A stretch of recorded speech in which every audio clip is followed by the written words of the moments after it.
We are here today at Ground Zero, the office, and now I can call the museum of Mr. John Derlis. Welcome to the show, John. Thank you. Great to have you on. My pleasure. So, as was growing up, was music part of your family at all, or were you surrounded with it as a child? Way back when I was a child, my brother and I, and my sister for that fact, were interested in music, and our dad bought us guitars, and my sister was playing the accordion, which was a step to be a pianist. So we started with acoustic guitar lessons, and we were interested in that for quite some time until we got to electric guitar. Made my dad buy everything, and then the squirrel ran by, we lost interest and didn't continue on with the guitar lessons. But it was comical because it was just soon after my dad invested in all the electric gear. So we feel a little bad about that, but it did instill the love for music. Yeah. So how did you get from enjoying music, loving music, to getting into the whole promoting, not to jump too far, but just the idea, concept of getting into the promoting business? Well, I think it touched me when I was on a social committee during high school, and I ended up planning and implementing the dances, the school dances, and that was all school-based. It was fun. And again, it triggered a love for music to me. And while I was still in high school, I then tried my first paid event, which was at the April Lanes in Scarborough, and created a singles party. And we sold admission, and then the bug caught. It just, people were interested. We created a concept. Probably used Letraset for the poster and the tickets. Back then. Copy and paste. Yeah. I actually have a ticket on the wall just to show you from Letraset. But and it went on from there. From that point on, I started in the hospitality industry while in high school. The Daybreak restaurants and nightclubs.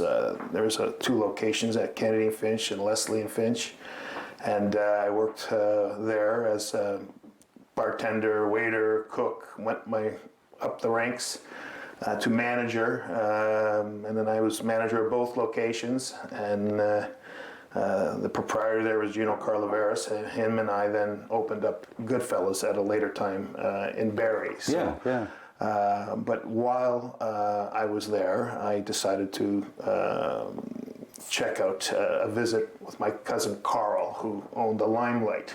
So Carl was my cousin, and I brought to him some promotional ideas, and he then introduced me to Joe Iacobaccio, which we hit it off, and I became Joe's general manager. That would have been 1988, and we had 4 years of good times and a lot of music, a lot of heartful music. That was a great era in Barrie at that time. The Goodfellas, Ruans, the Limelight, the Wellington American, going back, not the Wellington American, but there was so many bands bars at that time. And can we go back though a little bit and talk a little bit about after you had left high school?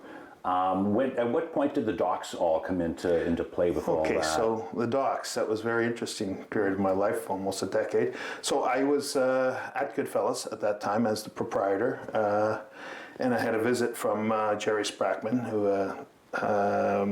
and Rob Gilroy. Unfortunately, both of them had passed in this last year.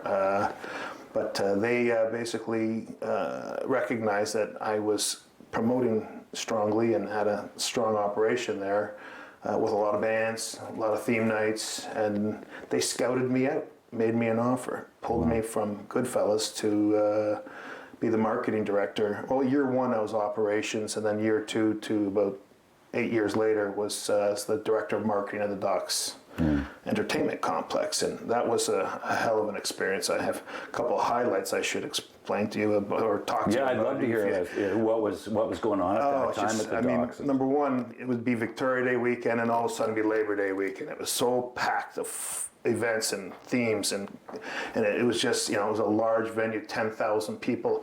Well, as a matter of fact, this is the Docks right here.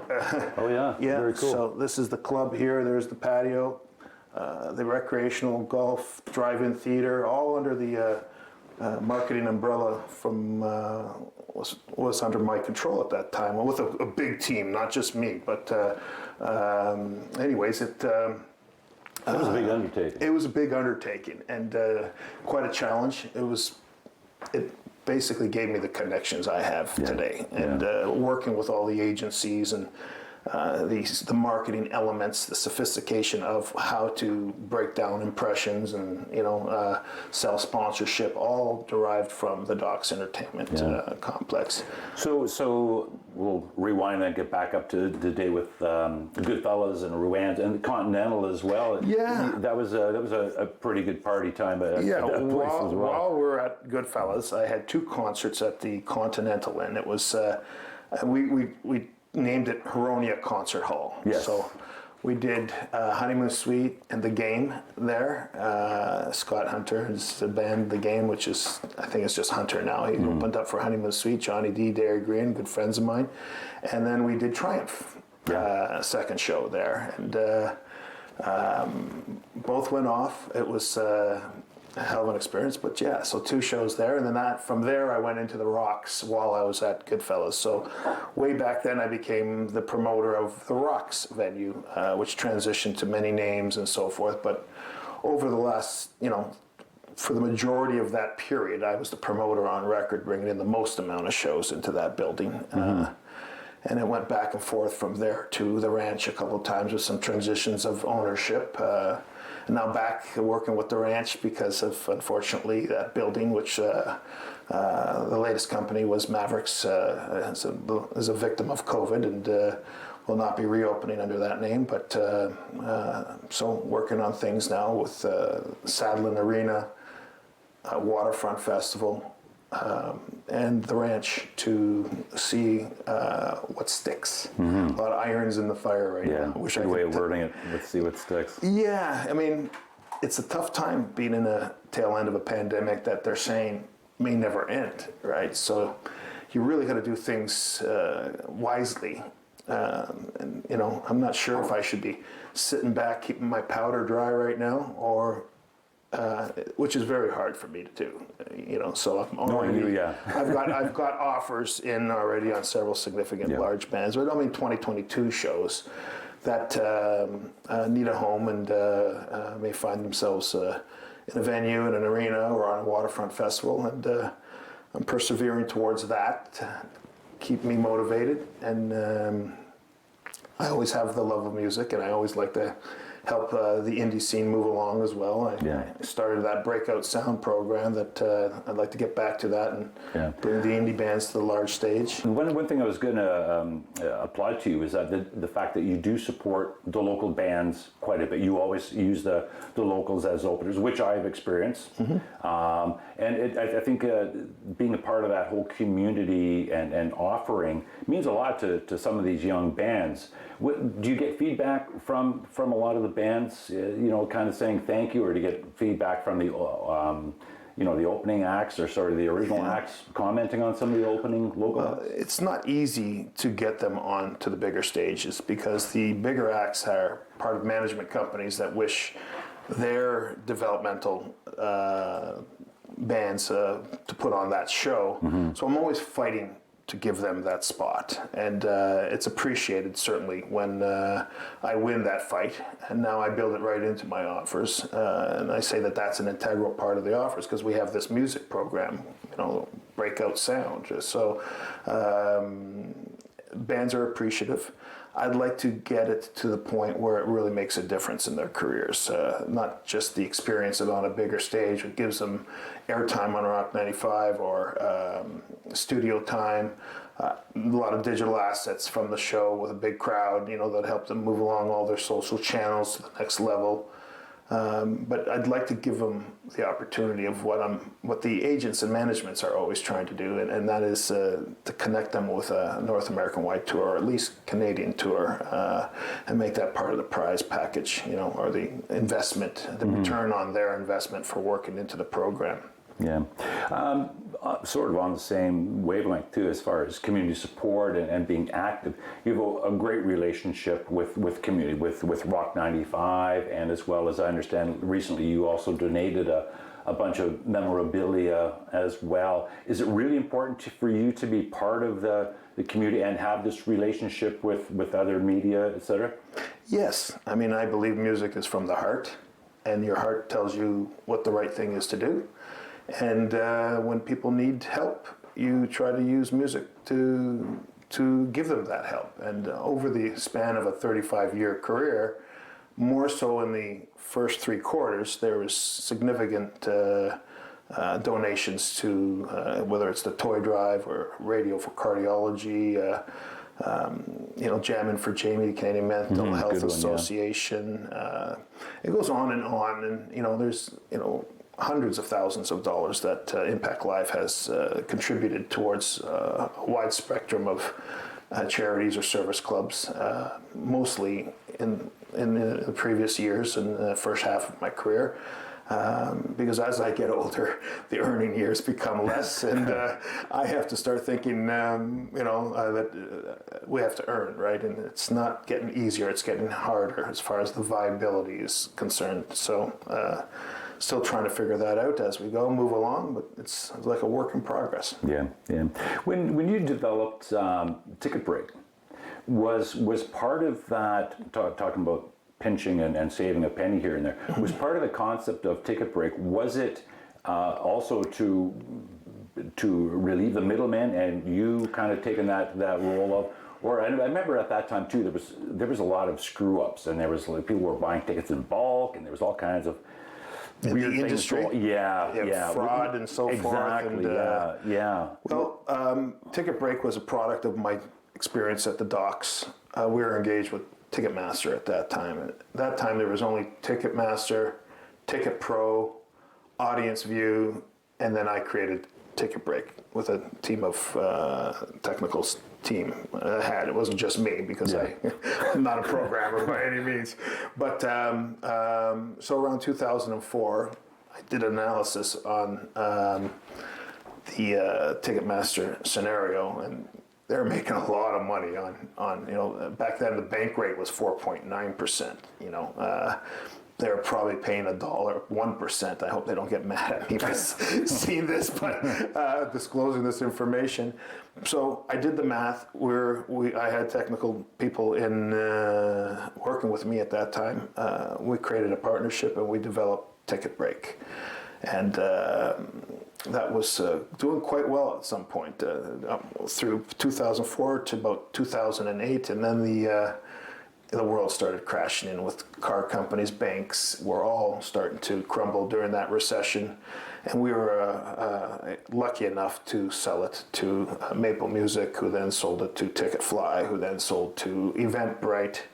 And I'm still engaged in the ticketing, but I use it as sort of my agency service. So, gotcha. But it was tough after 2009. It was quite a big investment in chasing big dollars every month to fill a hole that we're lucky enough to be able to pass on the client base and technology to other people who had deeper pockets. Yes.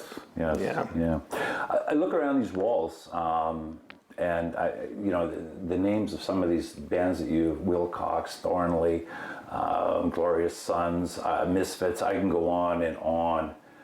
How do you, without giving away your secrets, what's your decision on trying to have a band come to the city and know that it's gonna fly? Because Barrie is an interesting market. It loves its chicken wings and it loves its rock and roll. Is that part of your? Well, it's not an easy. I mean, you gamble. Yeah, everything is a gamble, but you do your research, you do your diligence every time. Usually, agents present a tour that is happening, and after being in the business for 35 years, that I'm sort of the guy they call for Barrie, and we do an analysis. We run the numbers. We look at their assets. We look at their YouTube numbers. We look at their social media channels. All the numbers. See what pull we can get from them in our community. And we run the numbers. And most of the time we're pressured to fill a calendar. So you book it. you fill that calendar, and then you hope by the end of the year you win more than you lose, because Yes, you don't yeah. always win. Okay, but there's a marketing strategy that I have a formula that over the years has become very sophisticated and savvy and effective, and so I'm comfortable with it, and I don't lose very often anymore. Yeah. But it's just things are now going to be a challenge post-pandemic on how things are going to work. It's an experiment now. It's almost like starting over again. Yeah. So. And I would imagine too, our geographical location must be a bit of an asset to you too. I know years ago, from the foundation days when I was DJing there a little bit, that Pete you'd find out who's on tour and who's on their way down or who's on their way out west. It was either kind of one or the other. Do you use that as part of your? Well, actually, Barrie's quite a difficult location geographically. Oh, is it? Okay. Yes, because of Rama and the Toronto proximity. True, I never thought of the casino. I remember the president of Feldman telling me one time, Jeff Crabe was my first agent back then in the old days, and previous to him was Dave Kirby, who's passed these days as well. But he told me that if I wasn't in Barrie, somewhere where they're not next to a casino or proximity here, that the amount of energy that I applied to live music, I'd be much more effective in another geographical region, because you get radiused out, and sometimes you don't have the option, and there's less of a choice, So, but Barrie's got a waterfront. I live here. I love it. And you've taken advantage of that too. Platinum Blonde and TNH Head you had down there, and I think there's been a few that you've taken advantage of the waterfront. The Beaver Festival, and the last year of Campin' Fest, I brought Loverboy and Teenage Head, and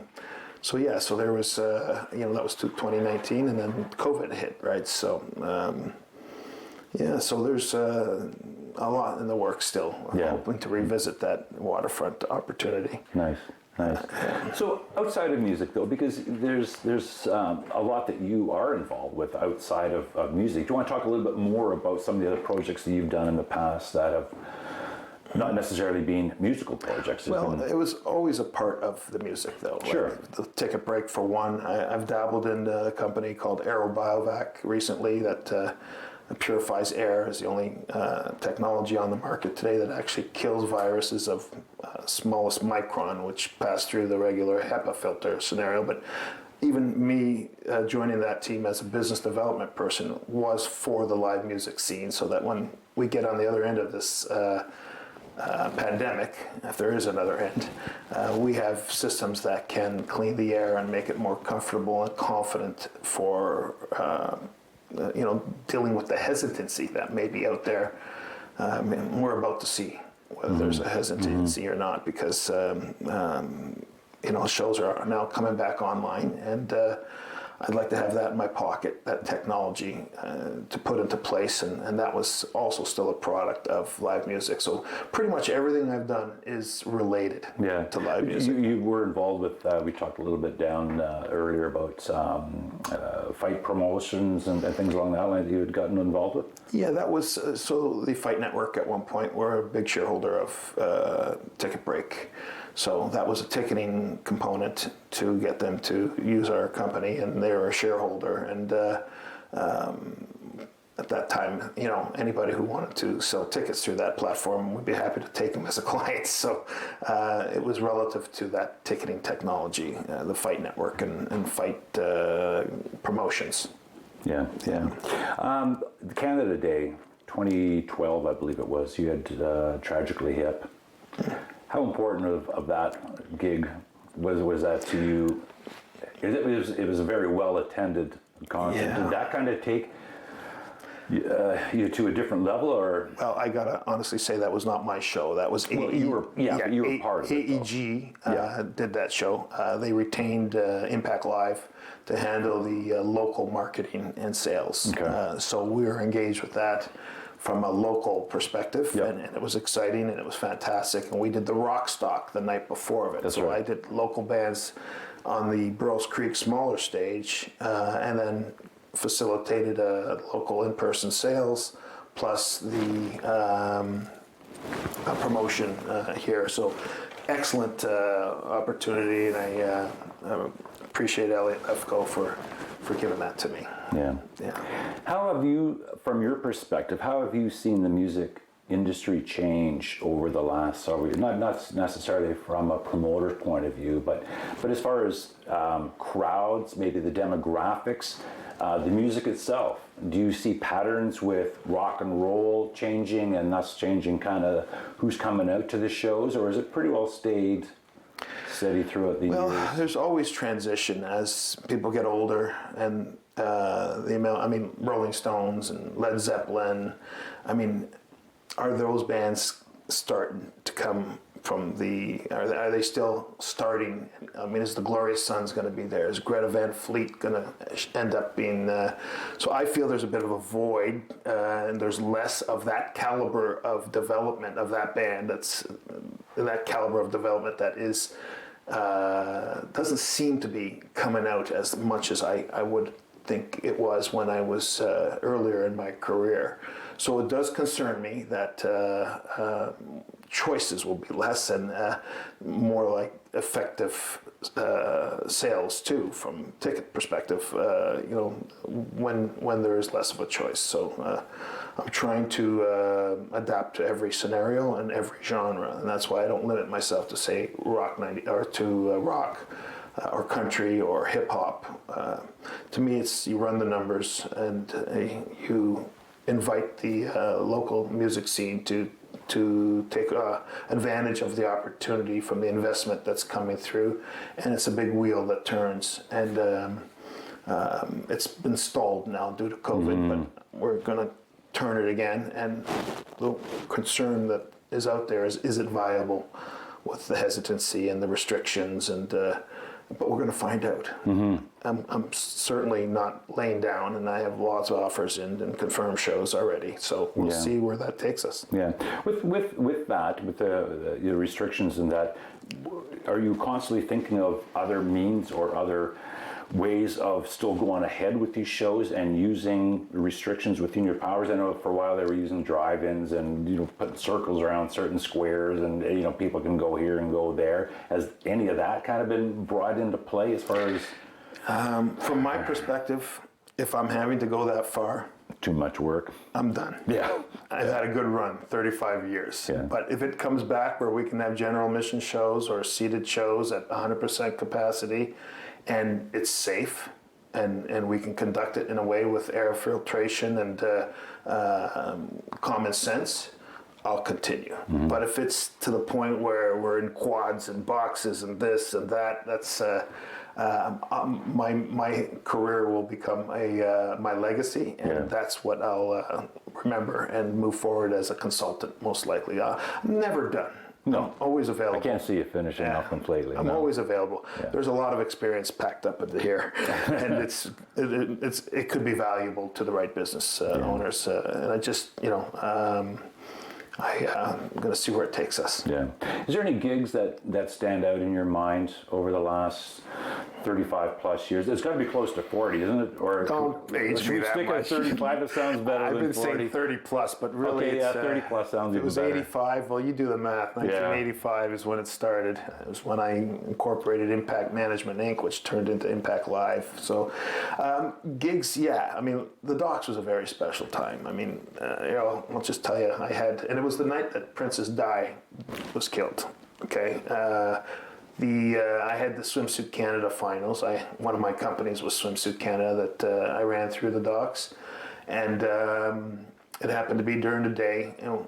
We were entertaining the Rolling Stones, not from a performance perspective, but from a visit to one of Ontario's largest attractions, filled with all the amenities of fun. Right, so.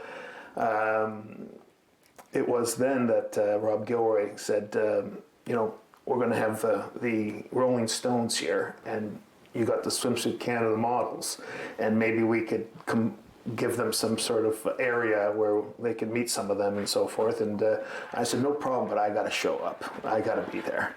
So I stayed in the Delirium VIP lounge with the Rolling Stones and select Swimsuit Canada models. Wow. And talked to them and spent time with them. That was very, very special. Wow. And they're the tiniest guys too, because I don't know, they seem so big on stage, but it was, you know, it was full of vibrancy. It was a very memorable experience for me. Yeah, it must have been something. And Lenny Kravitz was a nice experience too, fulfilling his rider at the docks, you know, in the room temperature and the velour drapes that had to be brought into his dressing room. It was, That's my next question. Is what throughout the years there has to be some pretty strange stories of riders or bands that kind of threw you for a loop. yeah, and I mean, Lenny Kravitz, we had to have this room at a certain temperature, and there was purple velour that had to be brought in, and you know, from robot remote cars for them to play in the parking lots, and there's a lot of requests. Anything local that you can share without saying names? No names. Let me see. It just eludes me right now. The most memorable rider was Lenny Kravitz. It was not easy, and the Red Hot Chili Peppers had some unique things there, and Ozzy Osbourne as well. So it was. These are all big shows at small club promo, run through the breweries and so forth, that you know I had the privilege of being part of, and everything north of Toronto, bringing it here to Barrie is obviously not of that size because we didn't have the capacity, but you know, there are some great special times that happened at Goodfellas too, with Burton Cummings and the Proclaimers, and Lighthouse's last show with Bob McBride was at Goodfellas, and we could tell that there was not something right about Bob, you know, because he was standing there kind of staring down for a lot of the sound check in the daytime, and that ended up being his last show, so it was pretty special, you know. We had that experience with him, but I mean, there's just so much that has happened over the time, and I'm just spewing out what's in my short-term memory right now. But if we had more time, I could keep going. Yeah, well, I kind of put you on the spot with that one. That's too, all right. Yeah, it's okay. It's pretty casual. Just to wrap things up, any advice or anything you can give to anybody who wants to be a promoter down the road, or is thinking about getting into the industry? You probably want to say stay the heck out of it. Have a full-time job and then do this as a hobby and see where it goes. And but if you can get the education or the developmental side of things through a larger organization like, say, Coalition, who has Our Lady Peace, Finger 11, who have a developmental scenario where you can be trained as an engineer or somebody in the important aspects of the wheel that turns music, before you jump in with 2 feet. You know, it's a good idea to experiment lightly. Good advice. Yeah. Well, thank you very much, John, for being on the show. Great pleasure. Good to see you again. Thank you very much. You're very welcome. Take Nice care, to see John. you, Church. Thank you. Okay.